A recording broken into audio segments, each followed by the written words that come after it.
La discusión constituyente, un programa de educación cívica conducido por la periodista Isabel Charlín y realizado en conjunto por la Facultad de Ciencias Jurídicas y Sociales de la Universidad de Concepción, Campus Chillán y Radio La Discusión. Información y análisis para la formación ciudadana. La discusión constituyente.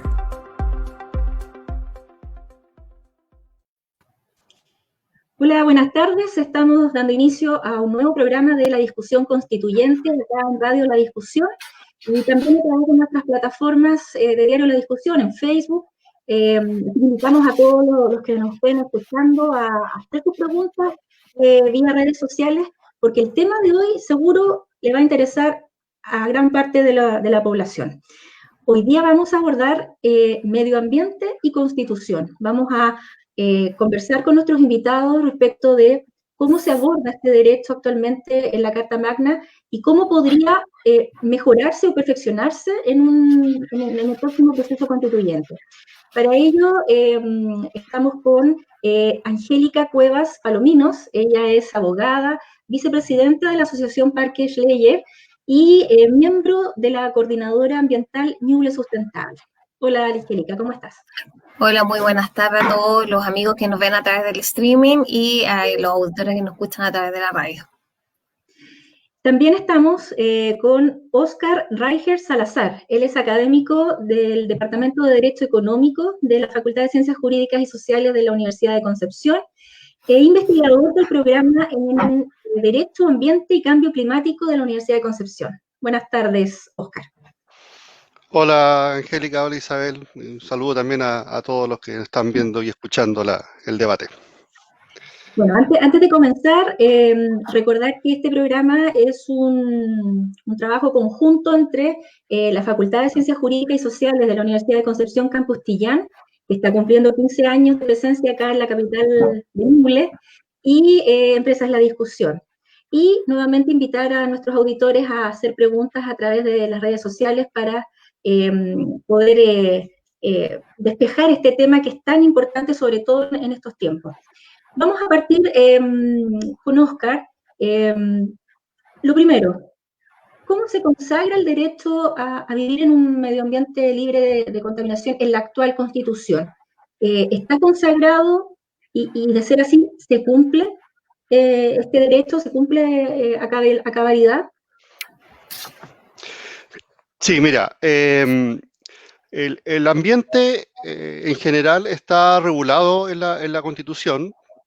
Se dice que nuestra Constitución fue una de las pioneras en ese sentido, en los primeros, la década del 80, en recoger la temática ambiental.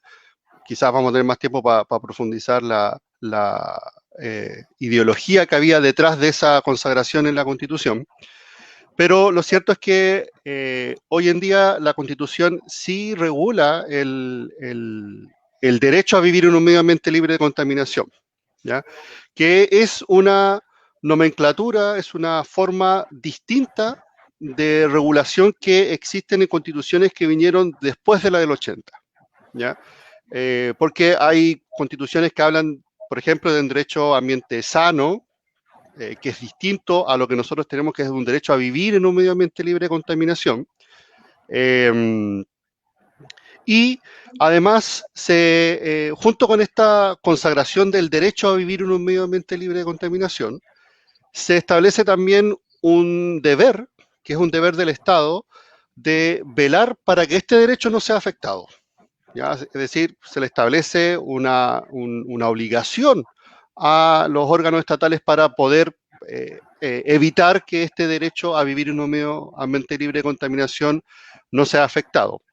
Y además se consagra otro deber, que es tutelar la preservación de la naturaleza. Es decir, también como un deber del Estado, debe procurar la mantención de las condiciones de la naturaleza, ¿ya?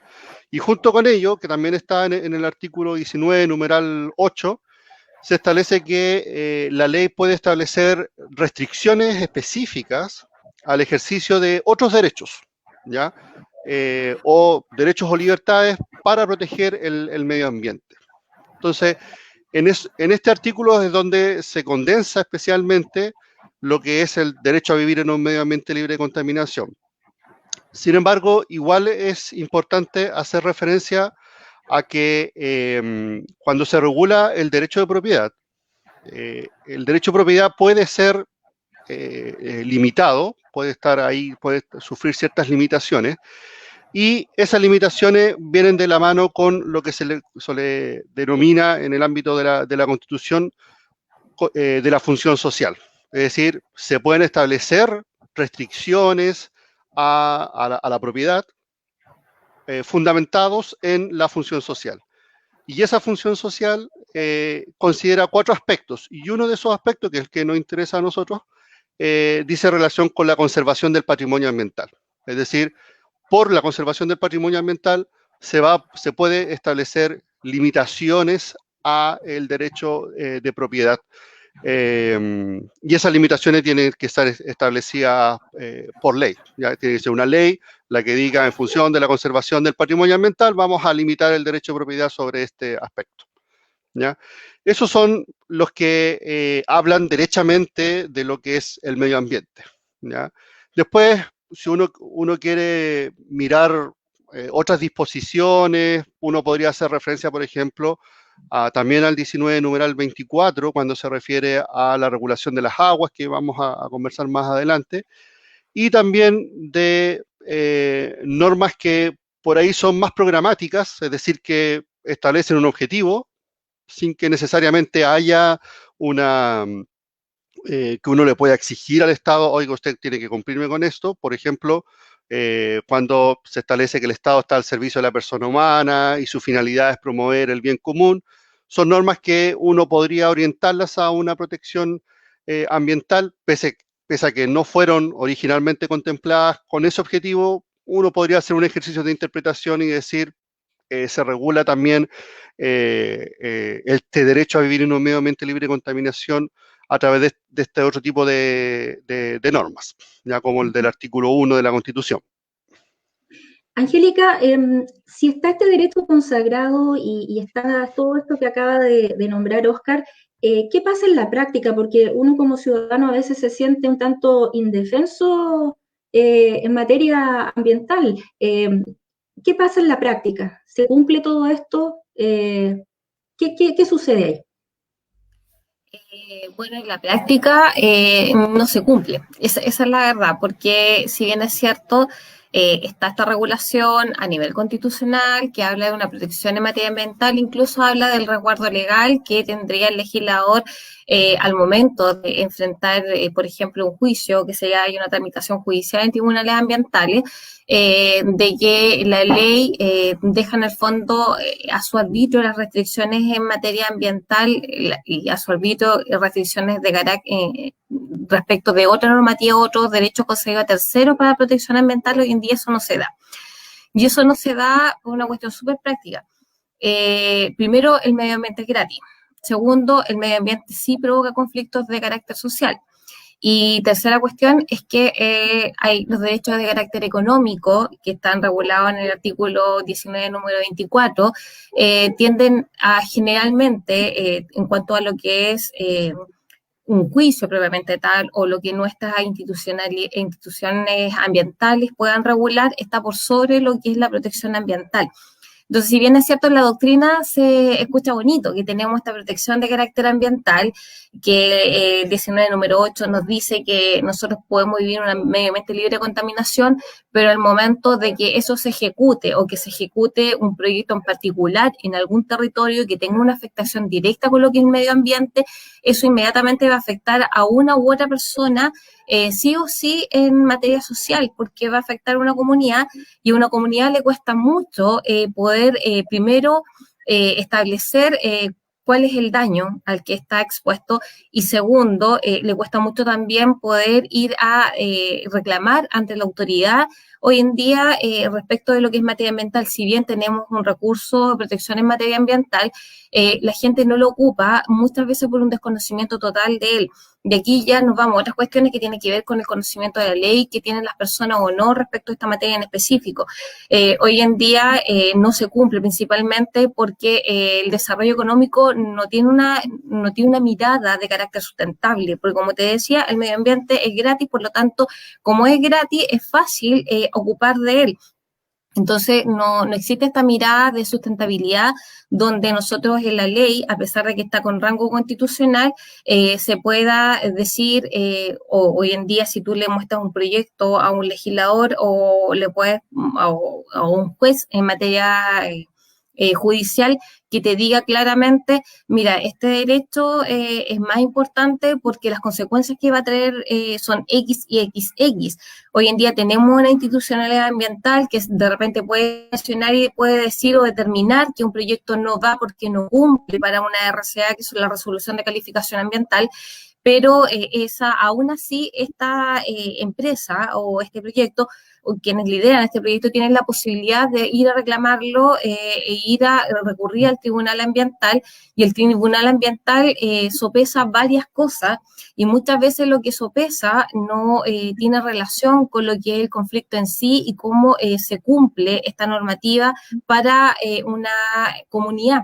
Entonces no tenemos una justicia ambiental que sea equitativa, y ese es un problema fundamental hoy en día, porque el valor económico que establece la misma Constitución en el 19 número 24 respecto a la propiedad privada está por sobre lo mismo que establece la Constitución respecto de la protección en materia ambiental, porque la protección en materia ambiental propiamente tal no está. Dice que nosotros tenemos derecho a vivir un medio ambiente libre de contaminación. No dice que nosotros tenemos que tener un medio ambiente o que el Estado tiene que resguardar ese medio ambiente que esté libre de contaminación. Entonces, ahí es donde se produce una cosa bien, bastante particular que tiene nuestra Constitución, que da un derecho, pero al mismo tiempo lo limita.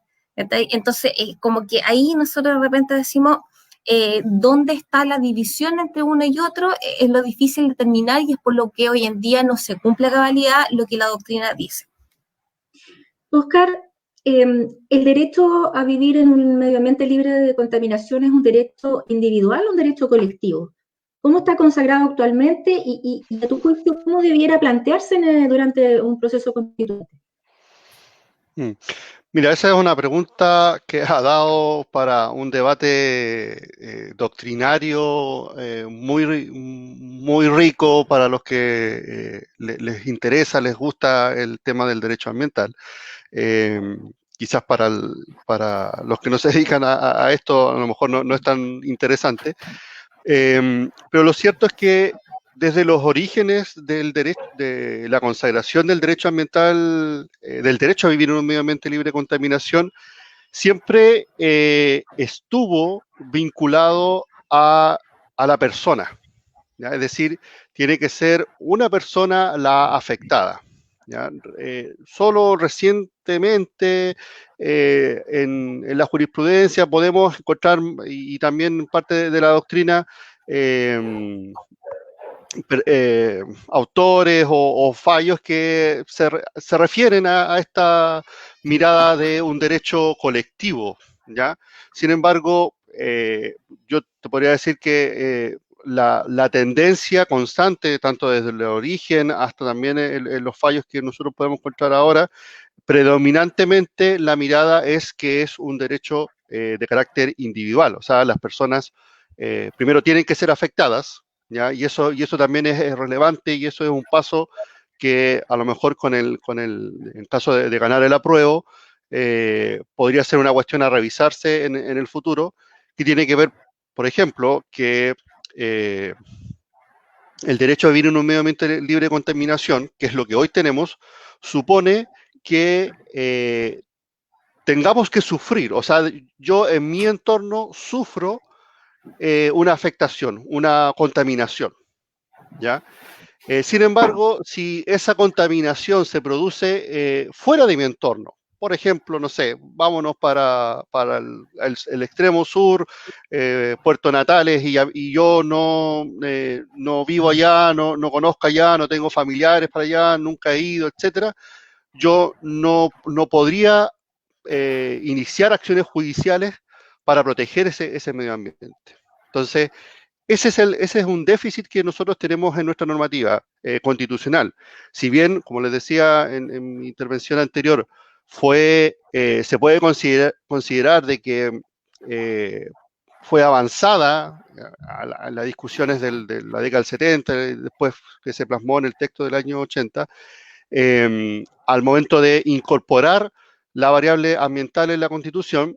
Lo cierto es que, como ha ido avanzando el concierto internacional, con ha ido avanzando nosotros mismos en nuestro país en materia de la conciencia ambiental, en materia de lo que la gente también quiere y reclama del Estado en materia ambiental, como por ejemplo acceder a la información, participar en la toma de decisiones, poder reclamar, todo ese tipo de cuestiones hoy se ven limitadas por el derecho, por la forma en que está redactada el derecho a vivir en un medio ambiente libre de contaminación.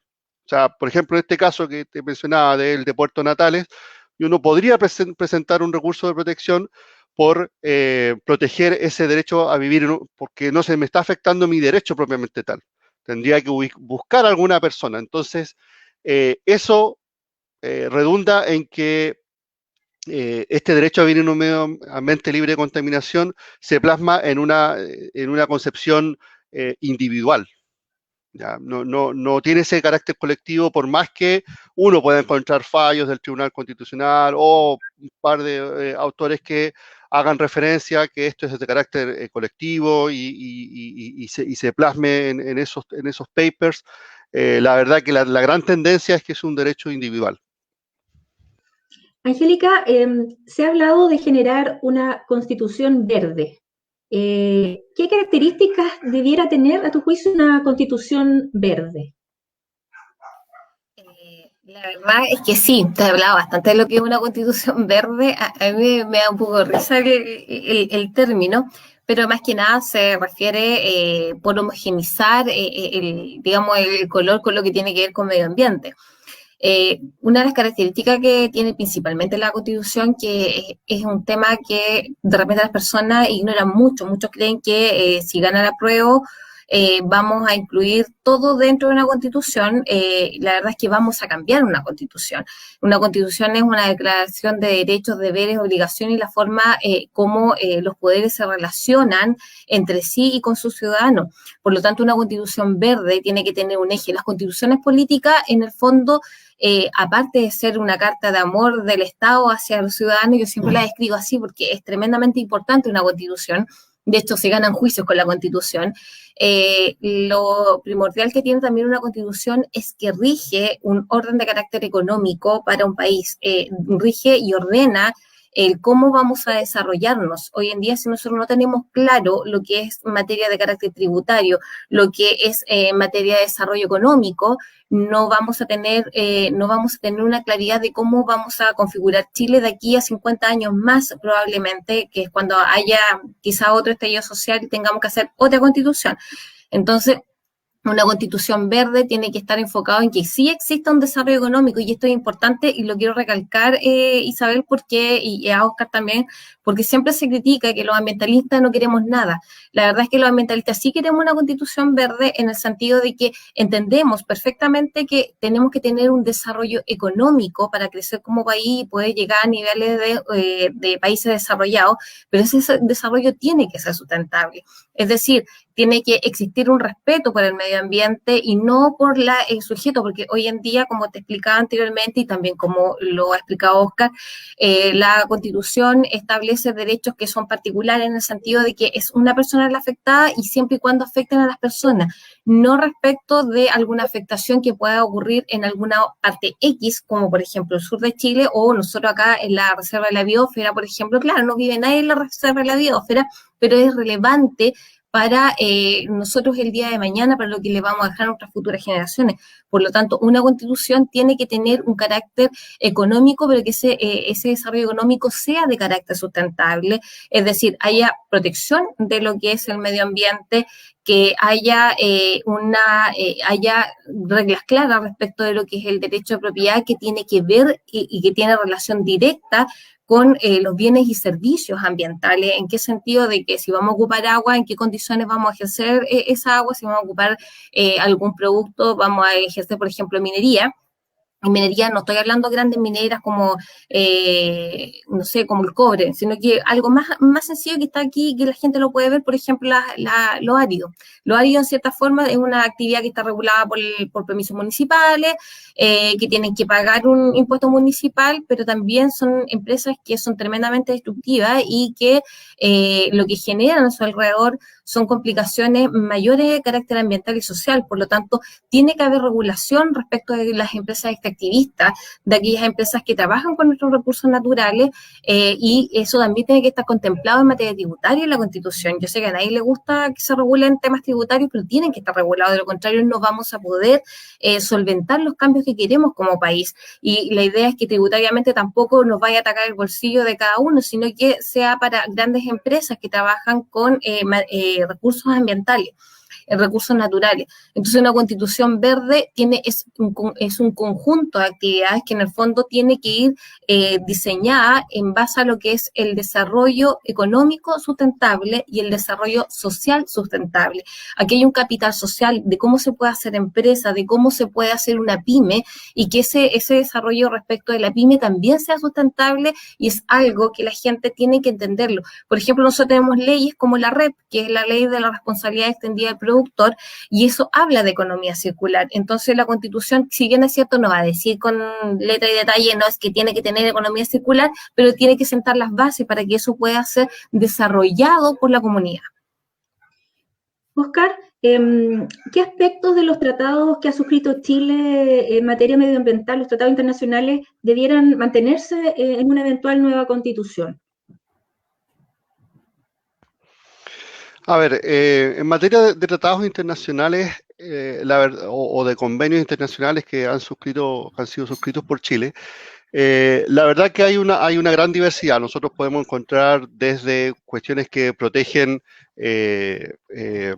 elementos naturales, ¿cierto? El agua, el suelo, hasta los más recientes que nosotros podemos encontrar, que son, por ejemplo, en materia cultural, o incluso de cuestiones patrimoniales, ¿cierto? Que son los tres grandes elementos que hay en temas ambientales. Cuando hablamos de medio ambiente en Chile, nosotros estamos haciendo referencia a elementos naturales, a elementos artificiales, como por ejemplo una iglesia construida en 1840, ¿cierto? El ejemplo que yo siempre doy en mis clases, que tiene un valor patrimonial y que genera todo un impacto en una zona urbana, ¿cierto?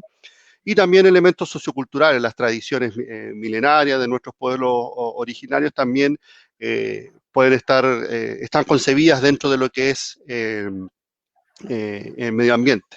Y los tratados internacionales también van de acuerdo a su temática, abordan cada uno de estos aspectos.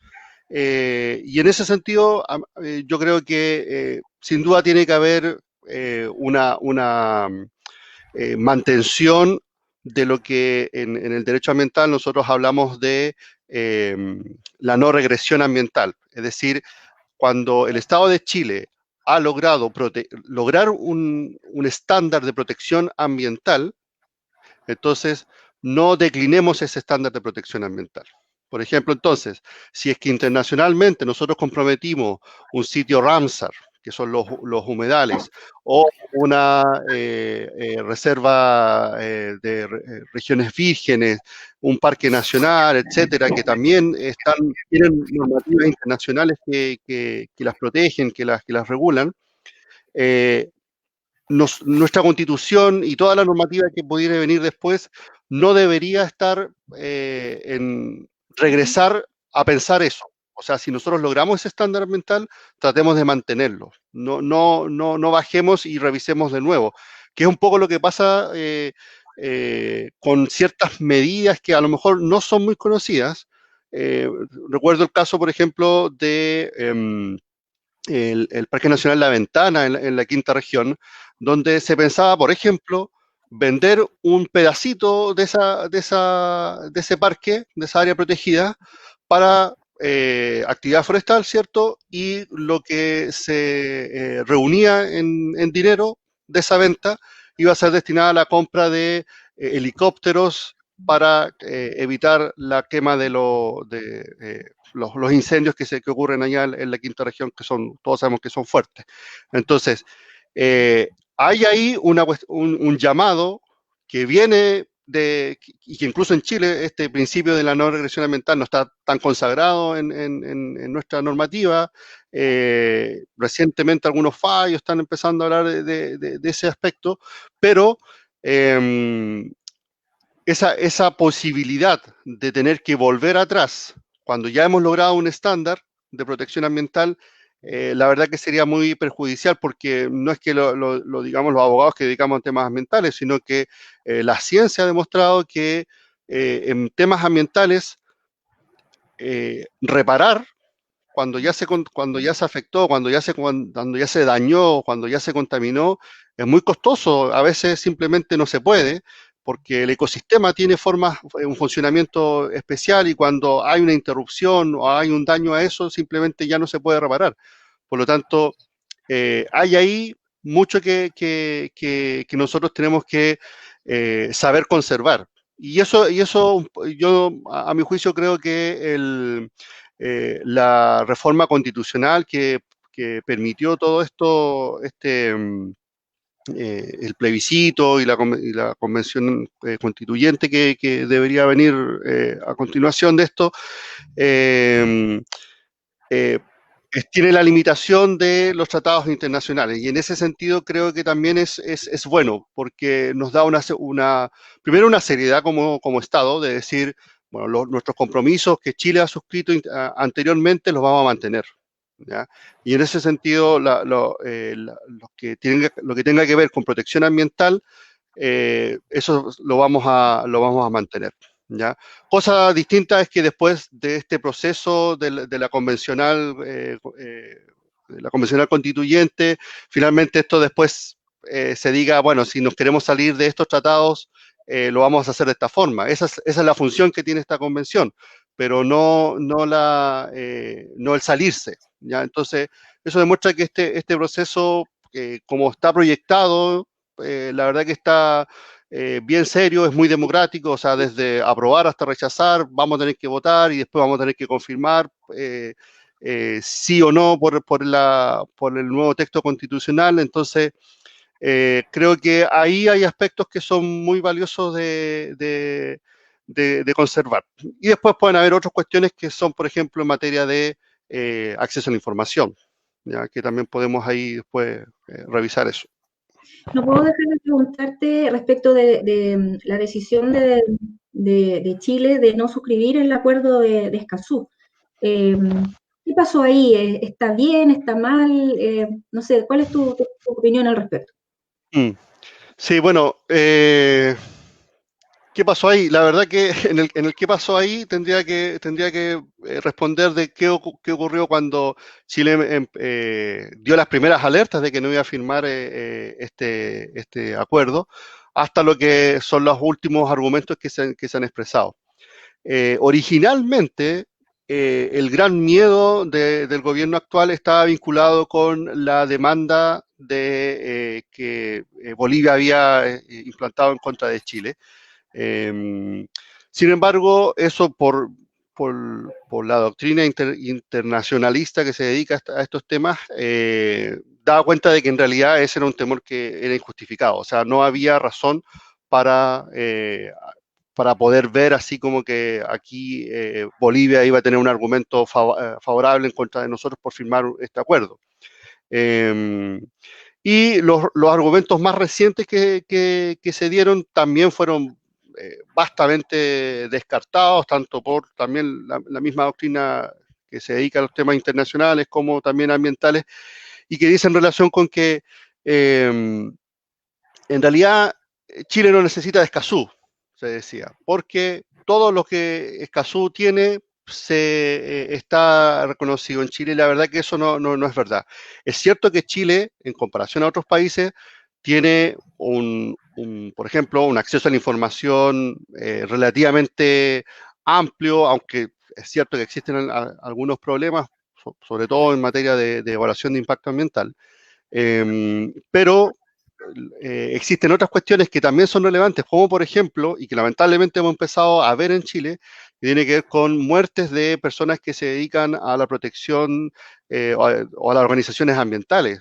Eso que nosotros veíamos en otros países, hay casos en Chile puntuales y todo lo que se quiera, pero aunque sea puntual, es igual grave, y por lo tanto nosotros podríamos haber tenido una normativa específica. Escazú nos impulsaba a tener una normativa específica en protección de personas que se dedican a o que trabajan en organizaciones ambientales. O ya cuestiones más de litigación. Por ejemplo, en las demandas por daño ambiental, que hay que ir al tribunal ambiental y demostrarle al tribunal ambiental, que es un tribunal técnico, decirle, mire, aquí hay un daño ambiental porque el ecosistema ya no se comporta así. Toda esa información técnica es muy costosa y por lo tanto a las organizaciones les cuesta mucho poder demandar, y eso también se ha estudiado. Hay informes que dan cuenta de quiénes son los que finalmente acceden a los tribunales, y curiosamente de lo que aparece en la prensa en realidad no es la ciudadanía la que esté más recurriendo en términos cuantitativos, que esté recurriendo más a nuestros tribunales, sino que son los mismos interesados en la generación de los proyectos. Entonces, cuando una comunidad quiere demandar daño ambiental, tiene el peso de la prueba. Si usted está demandando esto, entonces demuéstremelo, acredítelo. Y Escazú tiene esa ventaja de que podemos establecer normativas en materia de prueba dinámica, que le llamamos nosotros, es decir, que aquel que pudo haber generado el daño demuestra entonces que no lo generó, ¿ya? Y eso hubiese sido un gran avance en nuestra normativa, sobre todo en temas de la protección ambiental, ¿ya? Y eso lamentablemente no lo perdemos, o sea, lo perdemos por ahora, pero esperamos que en lo sucesivo se pueda corregir este gran problema, porque en realidad Escazú debería ser, nosotros estamos, o sea, hay una gráfica que salió hace poco que muestra que junto con Chile estamos con Venezuela y Cuba en los países que no firmaron Escazú. Y me parece que todos estamos de acuerdo acá en el país de que esos no son los modelos que nosotros queremos seguir. Entonces, da una muestra de lo que es relevante que era Escazú finalmente para Latinoamérica. Angélica, se ha hablado mucho de incluir en una nueva constitución el concepto de equidad intergeneracional. ¿En qué consiste este concepto? ¿Significa quizás cambiar un poco el switch? No solo en materia constitucional, legal, sino que una forma de vida quizás. Bueno, la equidad intergeneracional es un principio que en el fondo nos dice que el ser humano es parte del medio ambiente y como tal y ser pensante tiene que protegerlo, tiene que cuidarlo, tiene que preservarlo para las futuras generaciones. Es una cuota de responsabilidad social, en el sentido de que nos impone a nosotros como sociedad un cuidado respecto a lo que es medio ambiente, pero también debe estar regulado por parte del Estado, porque nosotros lamentablemente hemos demostrado que como sociedad nos portamos pésimo, que no tenemos un comportamiento acorde a lo que se exige en muchas materias, sobre todo en materia ambiental. La gente no tiene un cuidado respecto de dónde deja su basura. Es cosa de salir a caminar por los alrededores de Chillán y tú encuentras microbasurales.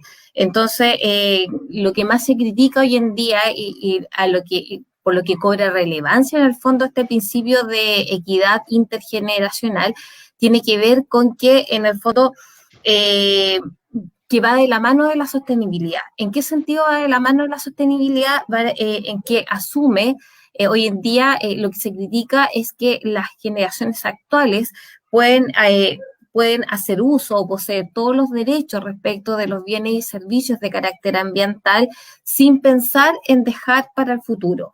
Hoy en día, como volvíamos reiteramos al principio de esta conversación respecto de lo que era el derecho de propiedad, Tú puedes tomar algo que está en el medio ambiente, puedes hacerte de ello, consumirlo y no pensar en lo que va a pasar el día de mañana. Si bien es cierto, como bien lo comentaba Oscar, es súper bueno que en nuestra Constitución actual está este derecho a vivir un medio ambiente libre de contaminación, pero la responsabilidad que va o que lleva eso como nosotros como ciudadanos y como sociedad y como Estado, tiene que ver con la equidad intergeneracional, que es principalmente la queja que hoy en día se hace en materia ambiental, es que no hay una responsabilidad respecto de lo que estamos usando y lo que estamos dejando para futuro. La sostenibilidad es algo que la gente no lo vislumbra y por eso es importante que todo esto que tiene que ver con materia ambiental quede bien regulado en cuanto a derechos, no solamente para los ciudadanos, sino en cuanto a los deberes que el Estado tiene con respecto al medio ambiente para poder tener un desarrollo. Si vuelvo a insistir, la gente de repente no le pone atención a lo que es la materia ambiental. Hoy en día los conflictos ambientales son conflictos de carácter social y si donde quiera que se producen nos van a afectar de una u otra forma.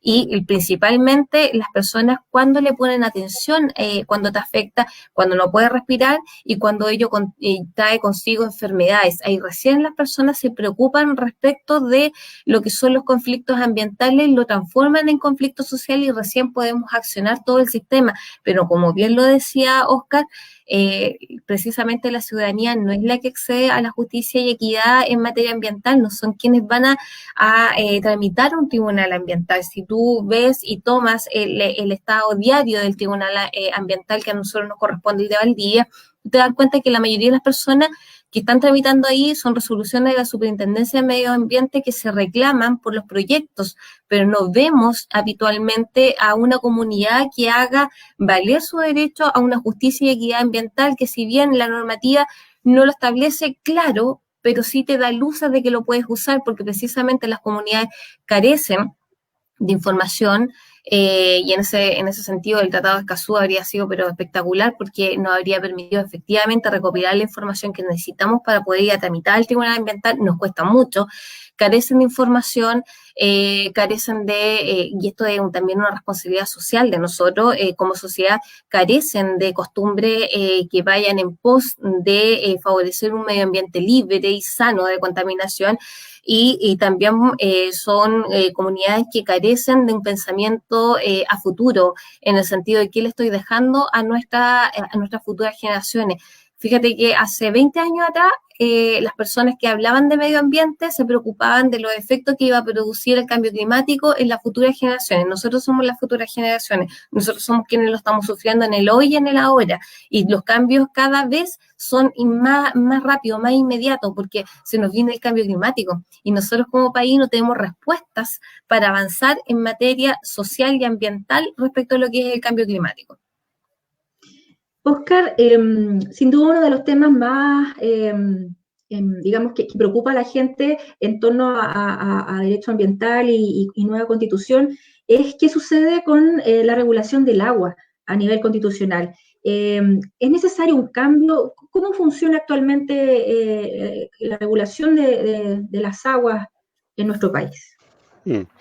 Bueno, el tema de las aguas en realidad da para otro programa, porque la verdad que ya ni siquiera desde las demandas sociales, sino que ya hay informes del Banco Mundial, de la OECD, que dan cuenta de los múltiples problemas ambientales que están asociados a la gestión del agua. Nosotros en Chile, en nuestra Constitución, para limitar solamente mi intervención a lo que es la Constitución y no a los otros grandes y varios problemas que hay en materia de Código de Aguas, pero al menos en la Constitución solamente está contemplado para el otorgamiento del derecho de propiedad. Es decir, si bien desde el Código Civil, que es una de nuestras primeras normas, hasta la Constitución del año 80 y luego las reformas al Código de Aguas la última del año 2005 y las otras recientes de estos últimos 10 años, el agua siempre ha sido considerada en Chile como un bien nacional de uso público, ¿ya? Sin embargo, y eso permite a algunos sostener desde el mundo del derecho de que no hay propiedad sobre las aguas, ¿ya?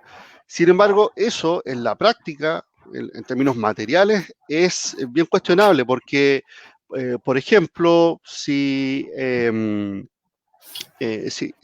Estado quiere recuperar derechos de el agua, que fue otorgada gratuitamente, hay que recordar que el agua fue otorgada vía derecho de aprovechamiento de agua de manera gratuita.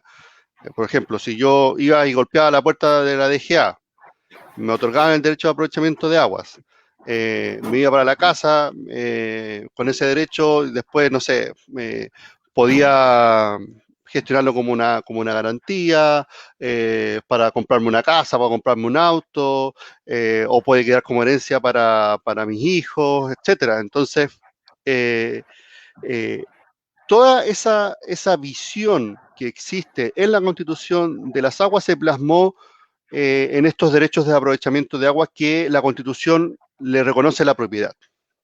Entonces, los grandes debates en materia de agua que han existido en Chile, no ahora, sino estamos hablando desde las primeras grandes reformas que se conversaron una vez que se instauró la democracia, tenían que ver con aguas. Y ahí decía, bueno, ¿cuál es la facultad que tiene el Estado para poder, por ejemplo, en situaciones, en zonas en las que hay sequía, pensemos la quinta región, sobre todo donde hay diversas comunas que tienen problemas de agua, ¿cuáles son las funciones que tiene el Estado en materia de gestionar el agua? No hay ninguna, ¿ya? La gestión de las aguas está otorgada hoy a los particulares, ¿ya? Entonces, y si el Estado quisiera recuperar esas aguas que fueron otorgadas gratuitamente, va a tener que pagar por una expropiación, ¿ya? Y hoy los derechos de aprovechamiento de agua en zonas como las que les mencionaba y en otras zonas del país son muy, muy, muy, muy costosos. Entonces, por ejemplo, no tenemos nada respecto del derecho humano al agua, ¿ya? Que es cierto, no son muchas las constituciones que reconocen en otros países que reconocen el derecho humano al agua, pero podría ser una instancia para nosotros avanzar en esa línea. O, por ejemplo, en usos prioritarios, ¿ya? Hoy, si, por ejemplo, voy yo a pedir agua para mi consumo, no sé, no para consumo personal, porque eso tiene una regulación distinta, pero para un consumo que a lo mejor no va a ser de un impacto ambiental tan grave, versus un derecho de aprovechamiento que lo pide, no sé, otra actividad económica, no quiero dar nombre, pero otra actividad económica que sí podría generar una... ¿Perdón? Hidroeléctrica, por ejemplo. Podría ser, aunque la hidroeléctrica tiene un uso Sí, no consultivo, no consultivo, o sea, devuelve el agua, pero por ejemplo actividades industriales que efectivamente vierten contaminante a un río, por ejemplo, si estoy yo y esa actividad industrial, finalmente esto se va a zanjar con un instrumento muy propio del mercado que es un remate. Y finalmente el otorgamiento va a ser a quien le van a tocar eso, va a ser a quien tenga más platita para pagar por ese derecho de aprovechamiento. Entonces, tampoco soy de la línea que diga el Estado tiene que gestionar las aguas. Yo al menos no me voy en esa línea, no me sumo en esa línea, pero sí creo que el péndulo, haciendo referencia a lo que habla un autor canadiense que estudió a profundidad el tema de agua, Karl Bauer, el péndulo que está tirado para un lado deberíamos tirarlo un poquito más hacia el centro y procurar de que el Estado efectivamente tenga mayores competencias reconocidas a nivel constitucional, como por ejemplo para efectos del derecho humano al agua y también respecto de los usos prioritarios. Entonces, establecer esas normativas tampoco nos va a asegurar una gran gestión. ¿ya? Las constituciones, hay muchas constituciones que hoy en día tienen normativa ambiental, pero que después hay que hilar fino para ver si es que efectivamente se protegen. O sea, no sé, la India, Nigeria tienen constituciones ambientales, Estados Unidos no, pero el impacto de la normativa estadounidense en materia ambiental es mucho más relevante que lo que puede hacer India, que lo puede hacer Nigeria. Entonces, pero lo cierto es que al menos la Constitución, al momento de poder discutir quién va a tener la propiedad y quién va a hacer la gestión de las aguas, sí nos va a posicionar en un escenario distinto para poder responder a los grandes problemas que nos está diciendo el informe del Banco Mundial del año 2011, o como nos viene diciendo la OECD el año 2005, el 2011 y el 2016, constantemente, miren, tienen estos problemas en materia de agua, ¿ya? O sea, por ejemplo, hoy día no sabemos quién tiene aguas, porque hay un desorden tremendo en materia de inscripciones de aguas. O sea, algo tan básico como saber quién tiene aguas en Chile, no lo sabemos. Entonces, si bien eso no se va a arreglar con una nueva constitución, pero habla del gran desorden en el que nos encontramos. Entonces, que podamos darnos esa discusión a fondo en materia de agua sí nos va a permitir responder, por ejemplo, también a escenarios que ni siquiera he mencionado, pero que es el tema del cambio climático. Ya, cómo el cambio climático se incorpora en la gestión ambiental. También debe ser un aspecto a considerar. Angélica, ¿debe ser la protección del medio ambiente un contrato social más que un deber del Estado? Ahí, ¿cómo se puede involucrar la participación dentro del proceso del debate constituyente? A ver, la Constitución evidentemente debería ser un contrato social respecto de lo que es medio ambiente. Nosotros como ciudadanos deberíamos tener claridad respecto de lo que podemos hacer y lo que no debemos hacer en el medio ambiente. Es algo bastante complejo en el sentido de que nosotros desde el momento que respiramos ya contaminamos. Eso es inevitable. Pero, sin embargo, hemos visto de que dejar este derecho entregado a las personas finalmente termina en desastre y en aprovechamiento de ciertos particulares respecto de lo que es medio ambiente, de cómo podemos nosotros respetarlo, cómo nosotros podemos regularlo. Nosotros no tenemos la capacidad de regularlo, para eso tiene que haber un Estado que en el fondo lo proteja. Si aquí no se le está pidiendo al Estado que se meta en todas las materias ambientales, porque no lo va a poder hacer, ni aunque quede regulado en la Constitución, va a tener la capacidad, porque tenemos también una institucionalidad que hay que reinventar en materia ambiental. No porque esté mala, sino que porque es deficiente en algunos temas que son importantes y que son relevantes, no solamente en materia ambiental propiamente tal, sino que también para la comunidad, para la sociedad, lo que ello implica. Ambiental, como bien decía Oscar, no solamente significa la relación que nosotros tenemos con lo que es nuestros recursos naturales, sino que también tiene que ver con los recursos con la relación que tenemos en materia cultural, en materia patrimonial, en materia social. Esto es amplio, nosotros no vivimos insertos en las nubes, en el aire. Entonces, el que quede la materia ambiental como pacto social sería fantástico si nosotros tuviéramos un avance cultural que nos permitiera darnos cuenta, pero como no lo tenemos, porque esta es una realidad lamentable, no lo tenemos. El vecino del lado le da lo mismo si tiene que ir a tirar, si la basura la van a sacar el día lunes, miércoles y viernes, igual la va a dejar afuera y los perros la van a esparcir, o simplemente va a agarrar su bolsita y le va a ir a tirar a un vertedero ilegal. Entonces, como nosotros no tenemos todavía esa capacidad, no tenemos ese cambio cultural, tiene que estar regulado y entregado al Estado para que haga la regulación correspondiente, permita ir desarrollando una mejor institucionalidad en materia ambiental, porque la que está hoy en día es buena, pero es insuficiente. Por lo tanto, la materia ambiental no puede quedar regulada como un pacto social, porque la gente hoy en día, por lo menos en nuestro país, no estamos lo suficientemente avanzados para poder decir, sabes que sí, esto lo tenemos tan concientizado como lavarnos los dientes, porque hoy en día ves que hay gente que no se lava los dientes. Entonces, son cosas como tan básicas que uno debería pensar, no, pues eso está regulado, esto es un pacto social, uno lo entiende, que para vivir en sociedad tiene que renunciar a cierta, la gente no quiere renunciar a cierta garantía. Las empresas que van a trabajar con materia ambiental tampoco van a renunciar. Entonces, si no son capaces de renunciar, evidentemente nosotros no tenemos la capacidad de autorregularnos, y para eso existe el Estado que nos ayuda con eso, y quizás más adelante en un futuro avanzar a que esto sea un pacto social y que sea un pacto social que sí se pueda respetar.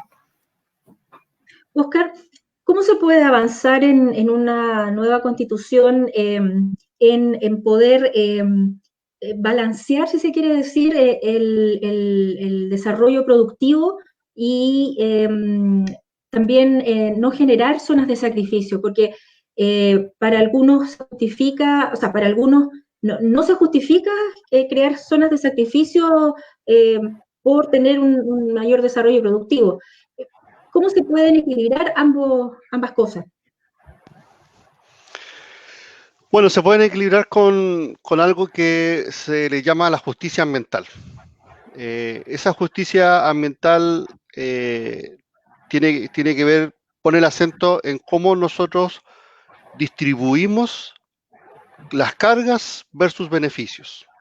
O sea, si miramos el caso ícono a nivel nacional, Quintero, Puchuncaví, zona de sacrificio, ¿cierto? Ahí nosotros vemos que existe una población determinada, específica, reducida, que sufre muchas externalidades ambientales, sufre todas las cargas, versus los beneficios que produce la actividad industrial de las empresas que están ahí, sea por contratación de personas, por el pago de impuestos o los bienes y materias que estas empresas producen y que pueden beneficiar a un grupo indeterminado de personas.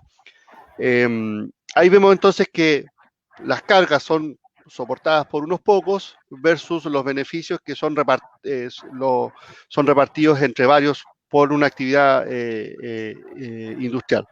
Entonces, la justicia ambiental pone el acento en decir, a ver, ¿cómo distribuimos mejor esas cargas? ¿Cómo hacemos entonces que todas esas cargas ambientales que podría generar una actividad industrial no tengan que ser soportadas solamente por un grupo específico, sino que puedan ser o mejor gestionadas o pueden ser ubicadas en otras zonas, ¿ya? Entonces, a mí me interesa quizás como mensaje a dejar en una intervención como esta, es que no basta con que la Constitución diga nosotros vamos a proteger y vamos a hacer, no sé, la Pachamama, no. Porque tenemos experiencias así como en Ecuador, sobre todo en Bolivia, donde a nivel constitucional se protege súper bien, así reza la Constitución, ¿cierto? Pero en la gestión, en el día a día, hay otro gran número de problemas y quizás peores a los que nosotros nos enfrentamos. Entonces, la Constitución, si queremos una Constitución verde o si queremos una Constitución ambiental, no basta con que digamos una gran frase, ¿ya? Sino que tiene que ser un aspecto que cruce, que sea transversal a diversas materias. O sea, no solamente respecto de la protección que yo les mencionaba al comienzo, que esto del derecho a vivir versus la posibilidad de demandar por la protección del ambiente, pese a que yo no sea el afectado. Pero hay otras cuestiones que también deberían ser consideradas, como por ejemplo en materia de acceso a la información, o una cuestión que es muy olvidada y que a mi juicio es el principal factor de la generación de los conflictos socioambientales, que es el tema del ordenamiento territorial, que muy poco se habla, lamentablemente, muy poco se habla del ordenamiento territorial, pero la gente reclama no porque el relleno sanitario haga una mala gestión de los residuos y de los líquidos percolados. No, la gente está reclamando del relleno sanitario porque hay un plan regulador comunal que le permite a ese relleno sanitario estar al lado de la casa de la señora que está reclamando, ¿ya? Entonces, el ordenamiento territorial también tiene que ser un factor a considerar en temas ambientales. Y ahí ese ordenamiento territorial tiene que, obviamente, tener en cuenta las potencialidades de las regiones. O sea, hay zonas que van a ser, obviamente, tienen un potencial turístico versus otros que pueden ser más de carácter industrial. A un factor económico ahí, pero también tiene que haber un factor ambiental, ¿ya? Entonces, me parece que la Constitución, como les digo, no basta solamente con un gran artículo y que hable 25 veces del medio ambiente, sino que tiene que ser un elemento transversal que contemple, como les digo, estos factores que ya mencionó, pero también lo que tiene que ver con el derecho de propiedad. También otro gran factor de cómo el medio ambiente permite limitar la propiedad en particular. Angélica, nos queda un minuto si quieres agregar algo sobre este tema de las zonas de sacrificio versus la relevancia productiva, ¿no es cierto? No sé si quieres agregar algo. Sí, respecto a lo mismo que estaba comentando Oscar, precisamente nosotros tenemos 3 herramientas, que es el PROT, que es el Plano Regional de Ordenamiento Territorial, que estaba hablando recién Oscar. Tenemos el Plano Regulador, que en el caso de Chillán Viejo es el PIT, que define en el fondo las zonas que son de carácter industrial, precisamente para no saturar determinadas zonas con extracción de material, con relleno sanitario, en el caso de planteles porcinos que tenemos acá en Chillán, por nombrarte 3 ejemplos, digamos, que son ejemplos emblemáticos de las molestias de carácter ambiental que provocan en la sociedad.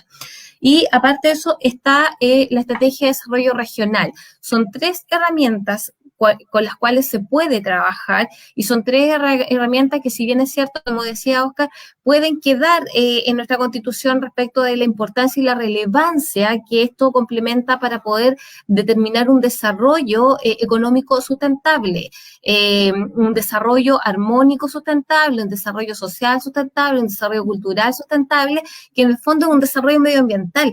Nosotros no estamos insertos en el aire, estamos insertos en una sociedad, la sociedad en un planeta, y este planeta hay que cuidarlo, ya sea con las cosas que elaboramos, las cosas que fabricamos, y lo más importante acá, que tiene que quedar claro para nuestros futuros constituyentes, quienes van a ir a la pelea por cambiar nuestra Constitución, que es necesario en muchos aspectos. Lo importante es que el tema en materia ambiental es relevante, porque todos los conflictos ambientales son conflictos sociales, y precisamente estas 3 herramientas que estábamos conversando, que es el PROT, los planos reguladores comunales y los intercomunales, y la estrategia de desarrollo regional, tienen que conversar entre ellos para lograr un desarrollo armónico por región, y que eso al mismo tiempo nos permita un desarrollo sustentable a nivel país. Angélica, Oscar, les quiero agradecer esta conversación sobre medio ambiente y constitución. Se nos quedaron algunos temas pendientes, pero ya habrá tiempo para seguir discutiendo. Este es un proceso que da para mucho, ¿no es cierto? Vamos a estar años discutiendo quizás lo que podría ser una eventual nueva constitución, así que nuevamente les agradezco, y también recordarle a nuestros auditores que nos volvemos a encontrar el jueves a las 19 horas, ¿sí? Con un nuevo programa de la discusión constituyente, programa en conjunto que realizamos Empresa La Discusión y la Facultad de Ciencias Jurídicas y Sociales de la Universidad de Concepción, Campus Chillán. Muchas gracias, y recuerden, estamos a 19 días del plebiscito, a cuidarse para que todos vayamos a votar. Chao. Adiós, que estén bien. Concluye así una nueva edición de La Discusión Constituyente, un programa de educación cívica realizado en conjunto por la Facultad de Ciencias Jurídicas y Sociales de la Universidad de Concepción, Campus Chillán y Radio La Discusión. Por una ciudadanía informada, responsable y activa. La Discusión Constituyente en Radio La Discusión 94.7 FM.